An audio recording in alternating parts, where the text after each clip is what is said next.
Vedere altre ricette belle come questa, iscrivetevi al mio canale YouTube. Cari amici, io e Cocò vi diamo il benvenuto a questa ricetta. Cosa andiamo a fare oggi? Oggi andiamo a fare gli gnocchi, una ricetta facile, cercherò di accorciare i tempi. Gli gnocchi, l'unica cosa che ci metterò un po' del mio gnocchi, ci metto oltre alle patate un pochino di bieta. Perché questo? Perché secondo me li rende più buoni, più saporiti e un pochino più morbidini. Comunque andiamo a cominciare. Vediamo cosa ci occorre. Questa è la proporzione chimica, sarebbe a dire è matematica. Su 500 grammi di patate, che io sono nella pentola, vi farò vedere, ci vanno 150 grammi di farina. Ma a questo punto io farò la proporzione, che non ne farò 500 grammi perché sono da solo, ok, me li farò giusto per me, lo diminuite, mi farò la mia proporzione, voi fatevi la vostra. Ok, comunque 500 grammi di patate, 150 grammi di farina, un pochino di noce moscata, un uovo, un pizzico di sale. Ci sono bene queste patate. Io praticamente cosa ho fatto? Ho preso delle patate della stessa grandezza. Perché queste? In maniera che cuociono tutte quante nella stessa maniera. Se ne prendete una grossa così, una così, sarà sproporzionato e la cottura non sarà omogenea. Comunque da zero, acqua fredda con un pochino di sale, le ho fatte cuocere 40 minuti. Belle morbide. E ora cosa andiamo a fare? Andiamo a fare la spellatura. Vi faccio vedere la spellatura in maniera veloce e semplice. Ok, praticamente si sbucciano da sole. Qua c'è la pentola ancora bollente, butto un pochino di acqua fredda ma non molta, mi bagno le mani, prendo una patata con l'acqua fredda, guardate il suo shock termico, patata calda e acqua fredda praticamente si andranno a spellare da sole. Uguale, mi bagno le mani, mi prendo un'altra patata, la faccio raffreddare. Ah, mi scordavo di dire, le patate possibilmente prendetele rosse, perché rosse hanno tanto amido e hanno poca acqua. Poi ovviamente se non ce l'avete prendete quelle che vi tornano meglio o quelle diciamo che avete a casa. Però le rosse o quelle un po' più vecchiotte sono adatte, non le giovani. Le giovani no, perché hanno troppa acqua e poi avete difficoltà dopo nel lavorarle. Guardate, in un attimo si spellano da sole. Vedete? Okay. Fatele un pochino raffreddare le patate, ma non troppo. Devono rimanere un po' tiepidine. Allora, qui ora voi le patate le potete passare con il passapatate nel colino e tritarle. A me piacciono così. A mano, tritate, così rimangono appena un pochino, non troppo diciamo friabili. Fate così e vi divertite. Questo.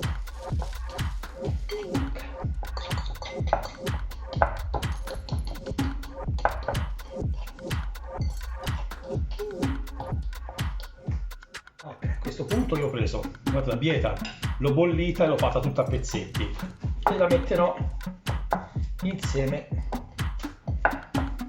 alle patate che ho schiacciato, ho passato, ancora un po' calde.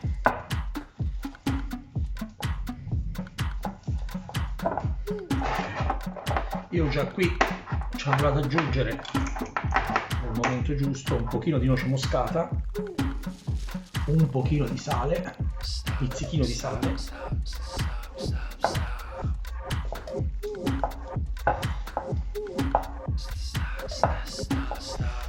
e adesso io cosa faccio? Sposto un attimo queste qui, prendo la farina, non la metto tutta, ne lascio un pochino perché non so queste patate se hanno tanta acqua, poca acqua, meno, di più, in maniera che io mi posso regolare. Se ce ne metto meno, dopo all'ultimo la potrò, diciamo così, aggiungere. Le impasto un pochino, praticamente faccio prendere la farina alle patate. volendo non ci potete neanche mettere l'uovo, volendo. Io ce lo metto, discorso perché vengano un pochino più malleabili. L'uovo sarebbe anche troppo, cercherò di metterne un pochino meno, perché un uovo sarebbe la ricetta su mezzo chilo, addirittura su un chilo. Ok, non l'ho messo tutto.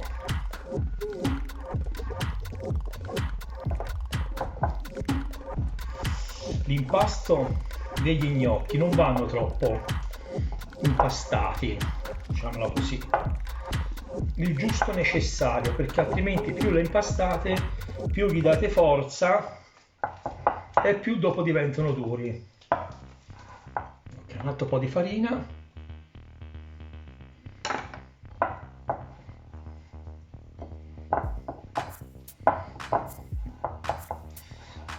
Iniziate un po' a impastarli.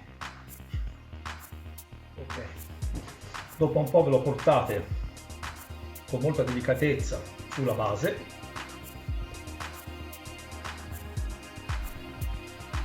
Perfetto.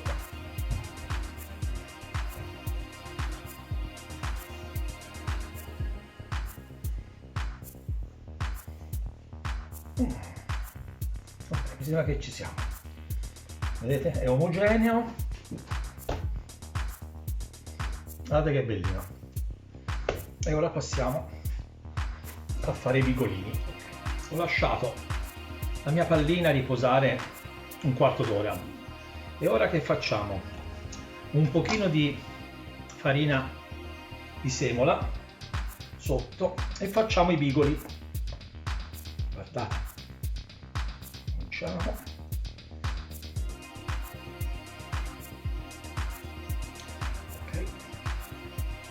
Da una parte, dall'altra, aiutatevi con la farina, che così diventa semplice, e fate un bigolino uniforme.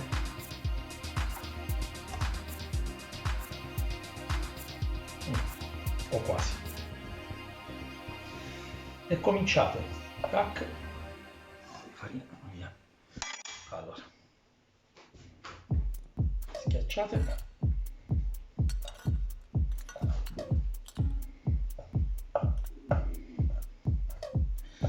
Di 1 centimetro l'uno.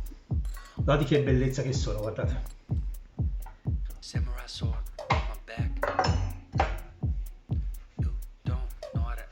Okay. Passate la farina.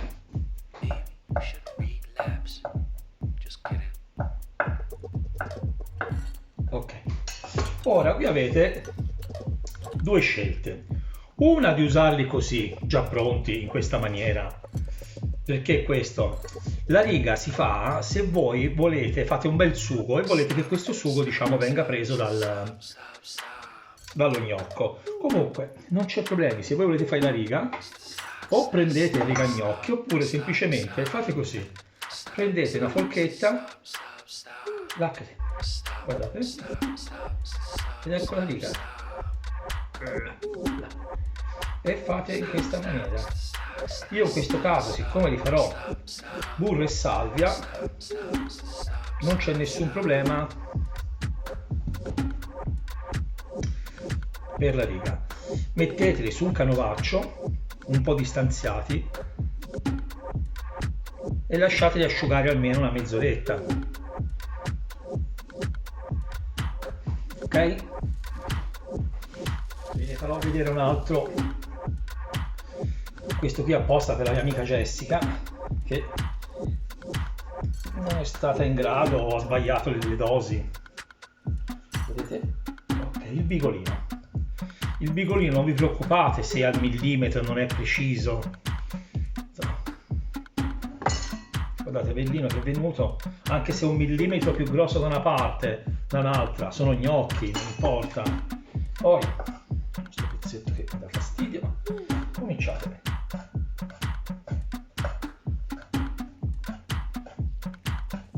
Farina rimacinata è importante e via. Poi ripetiamo lo gnocchetto, facciamo vedere. prendete qua, fate, questo qui non è venuto perché sono in bilico, così, perfetto, un altro, così, perfetto, e viene la rigatura. Ora preciso una cosa, io questi qui ci ho messo dentro la dieta, ma voi con le proporzioni che vi scrivo sotto ci potete mettere soltanto le patate, no, ci potete mettere, ci mettete soltanto le patate, è una mia creazione questa.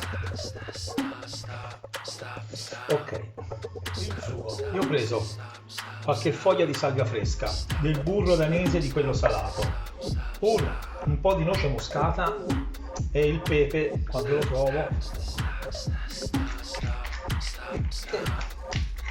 del pepe. Lo farò scaldare poco, fiamma lentissima, si dovrà soltanto sciogliere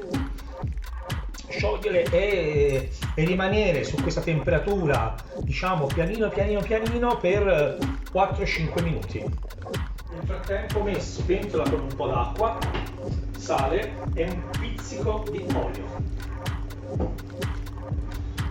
Ok, il composto è stato 4 minuti sul fuoco lentissimo, solo la temperatura per sciogliere, e lo lascio stare un 10 minuti riposare per una bella inquadratura, così potete vedere.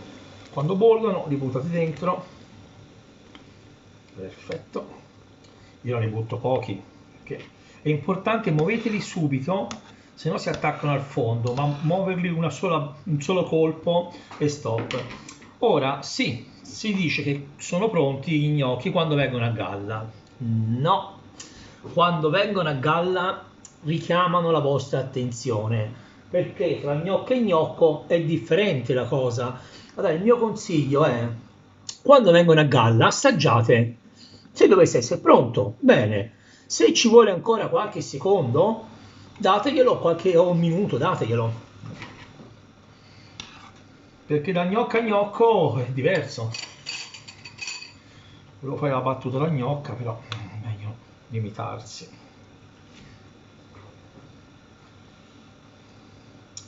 Ok. Uno è venuto a galla. Vediamo un po' com'è.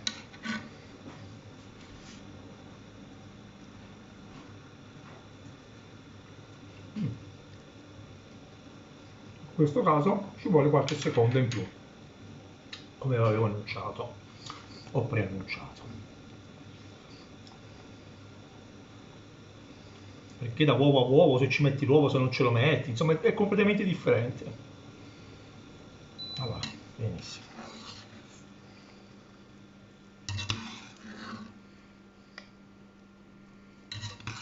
Lo gnocco non va saltato in nessuna maniera.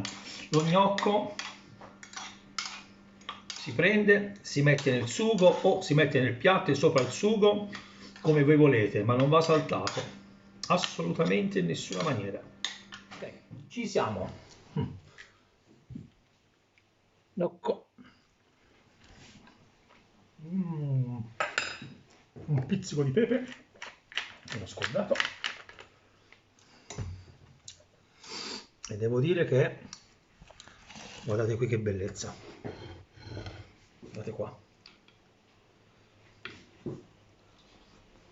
piatto fantastico, semplice da fare, veloce, alta resa, poca spesa. Iscrivetevi al mio canale se volete ricevere delle altre ricette buone come queste o più buone. Grazie.